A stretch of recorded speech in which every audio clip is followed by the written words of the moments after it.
Assalamualaikum warahmatullahi wabarakatuh.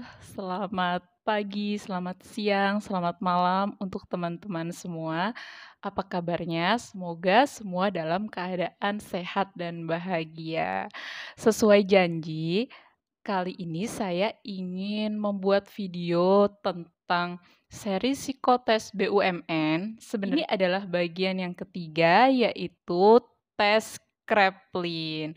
Oke, kita langsung mulai aja ya untuk membahas tes Kraepelin dari sejarahnya, apa itu tes Kraepelin, bagaimana mengerjakannya, dan tips supaya lolos mengerjakannya. Serta di bagian akhir saya akan menyertakan interpretasi dari tes Kraepelin. Jadi kita tahu, teman-teman tahu bahwa apa sih yang harusnya kita lakukan dan tidak kita lakukan dalam tes Kraepelin ini dan apa yang diinginkan oleh HRD atau yang mengetes kita. Oke, yang pertama, apa itu tes Kraepelin? Seperti teman-teman bisa lihat di belakang layar saya, tes Kraepelin atau kita sering tahu ya, disebut dengan tes koran, adalah tes untuk menjumlahkan angka-angka, semuanya itu. Ada berapa sih angkanya? Jadi di tes koran ini atau tes Kraepelin sebenarnya ada 2 ya, tes Kraepelin dan Pauli. Yang akan saya bahas di sini adalah tes Kraepelin karena apa yang pernah saya kerjakan adalah tes Kraepelin.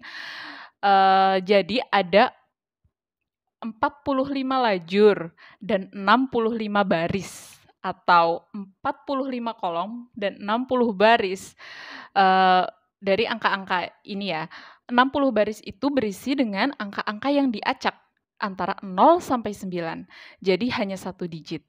Nah, tugas kita di sini adalah untuk menjumlahkan 2 angka terdekat, teman-teman.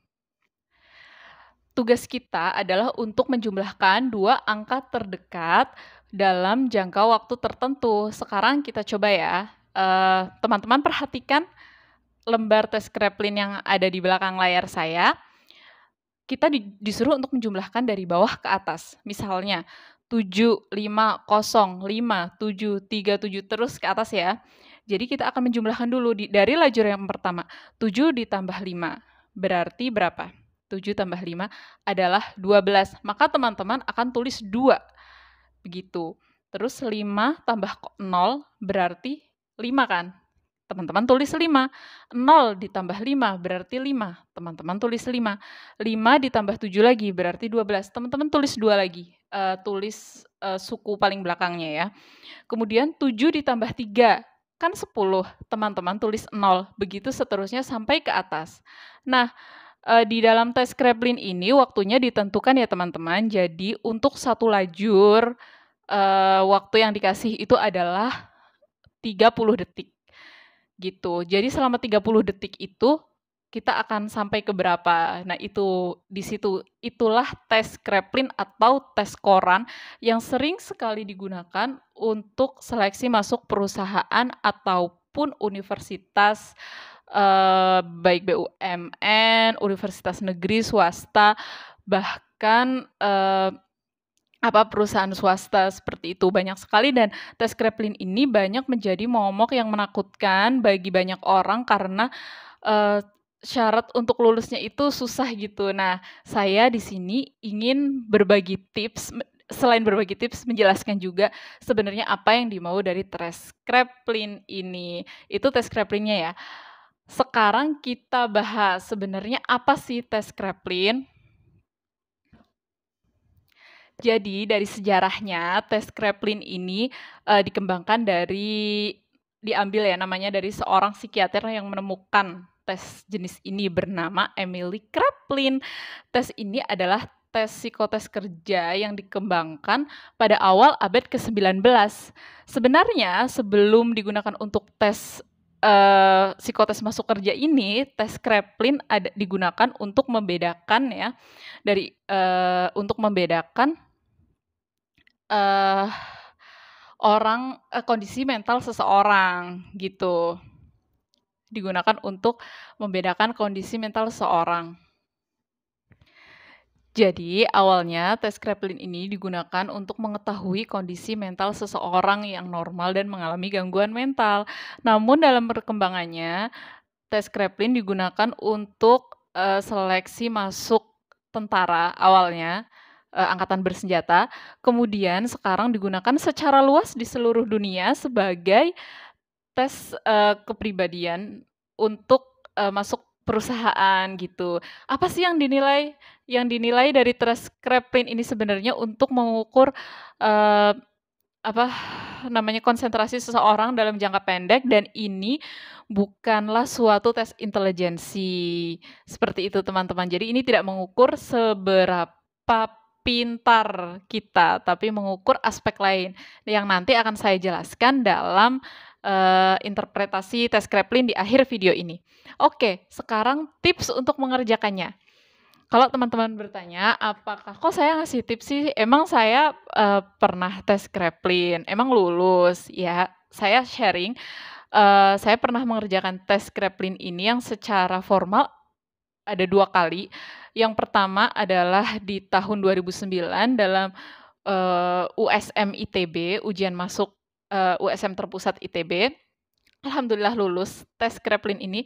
Yang kedua adalah pada tahun 2013, yang mengadakan adalah, Biro Psikologi Dokter Sarlito eee, di Jakarta Selatan ya. Itu dalam rangka seleksi masuk ExxonMobil. Gitu, di tahun 2013 dan alhamdulillah lulus. Jadi bagaimana sih supaya lulus? Apa sih tipsnya? Walaupun saya mengerjakan ini sudah bertahun-tahun yang lalu, tapi saya yakin bahwa tes ini tidak berubah dari zaman dulu sampai sekarang ya. Jadi, kita kembali lagi ke layar tes Kraepelin ini, gitu. Apa tipsnya? Jadi nomor satu, teman-teman, di lembaran tes Kraepelin itu nanti akan dibagi menjadi 4 bagian ya. Kalau tidak ada, teman-teman bisa bagi sendiri, gitu. Di, vertikalnya, di yang, lajurnya, itu nanti akan dibagi menjadi 4 bagian, ada garisnya biasanya. Kalau nggak ada, teman-teman bikin sendiri, bagilah sebelum mulai tesnya, bagilah menjadi 4. Kemudian teman-teman usahakan selalu mengerjakan minimal sampai lajur ketiga dari bawah. Kan tadi saya bilang ya cara mengerjakannya dari bawah ke atas. Usahakan selalu, selesai dan steady di, garis ketiga yang teman-teman buat tadi. Ya seperti yang contoh yang di belakang layar saya. Seperti itu. Usahakan seperti itu, kalaupun naik turun, itu jangan jauh-jauh dari kuartal ketiga, dari, garis yang ketiga itu ya teman-teman. Karena, itu menunjukkan seberapa tahan dan steady kita terhadap mengerjakan segala sesuatu, gitu. Dan di awal-awal pasti kita masih mempunyai banyak tenaga dan energi dan kita bisa aja nerusin sampai atas, tapi jangan terlalu bernafsu teman-teman. Eee, Steady aja di garis ketiga. Kemudian nanti setiap 30 detik, instruktur akan bilang untuk ganti, gitu. Nah, teman-teman akan ganti lajur, teman-teman akan mengerjakan. Contohnya ya di lajur pertama kan angkanya 750573 itu yang teman-teman lihat di layar ya. Kemudian instruktur akan bilang, "Stop, ganti." Ganti. Teman-teman akan menjumlahkan 7 sama 9, 9 tambah 5, 5 tambah 0, 0 tambah 8, 8 tambah 6, terus ke atas kan. Begitu, selama 30 detik kemudian instruktur akan bilang lagi, "Ganti." Teman-teman akan menjumlahkan lajur ketiga, 4 ditambah 4, kemudian 4 ditambah 6 ditambah 3, 3 ditambah 2, 2 ditambah 9, seterusnya. Nah, di setiap lajur itu teman-teman, pastikan teman-teman, mengerjakannya selama 30 detik itu, plus minus di garis ketiga yang teman-teman buat atau yang ada di lembar, koran itu. Karena, apa namanya, normalnya nanti kita tuh akan semakin lama semakin lemes dan performanya menurun. Nah, itu yang terbaca oleh, si instruktur atau HRD atau siapa pun yang ngetes kita itu bahwa kita performanya menurun seiring waktu. Kita nggak pengen kayak gitu kan, kita pengen, performa kita itu paling tidak tetap, bahkan kalau bisa meningkat seiring dengan berjalannya waktu gitu, teman-teman. Nah, saya tadi bilang kan ada 45 lajur. Teman-teman, kita tidak akan disuruh mengerjakan 45 lajur. Biasanya kita akan disuruh mengerjakan sekitar 40 lajur saja. tips dari saya supaya lulus tes ini adalah, eee, usahakan grafiknya naik, gitu. Teman-teman bisa lihat di belakang layar saya ya. Nah, teman-teman di, lajur ke-37 lah, sekitar 35, 37, sampai 40, teman-teman pastikan bekerja keras sekeras mungkin supaya lebih dari, eee, garis yang ketiga, gitu. Jadi di lajur terakhir grafiknya tuh naik, begitu teman-teman, sekeras mungkin berusaha. Biasanya di lajur ke-39 atau 40 gitu, waktunya tidak 30 detik, tapi jadi 15 detik dan kita ngerasa itu cepet banget. Teman-teman tidak perlu, jadi merasa stres atau pusing dan sebagainya, karena memang tes ini dirancang seperti itu, untuk memberikan tekanan juga gitu.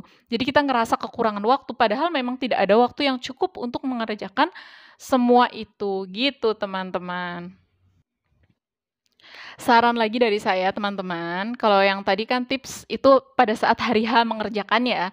Sebelum itu, apa sih yang harus dipersiapkan? Misalnya besok saya mau tes Kraepelin nih atau minggu depan saya mau tes Kraepelin nih, saya harus gimana? Hanya satu saran saya, latihan latihan latihan, bikin sendiri, eee, tes korannya atau teman-teman bisa cari di online shop mungkin ada ya, banyak kayaknya ya sekarang yang menjual, tapi teman-teman sebenarnya bisa bikin sendiri. Saya taruh, ada, apa namanya, ada di internet ya untuk membuat tes Kraepelin sendiri.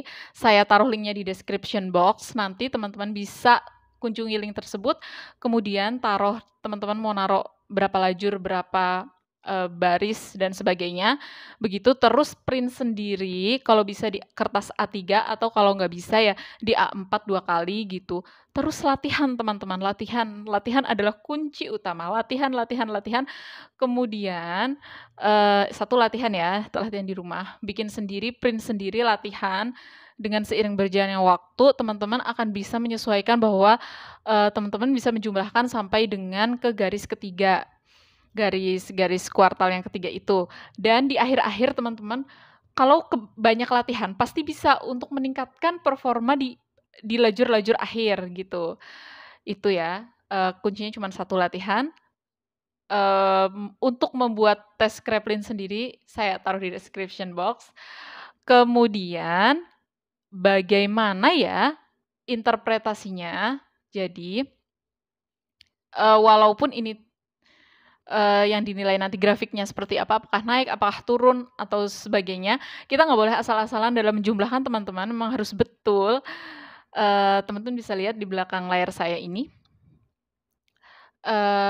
Apa namanya, tes Kraepelin ini interpretasinya seperti apa sih?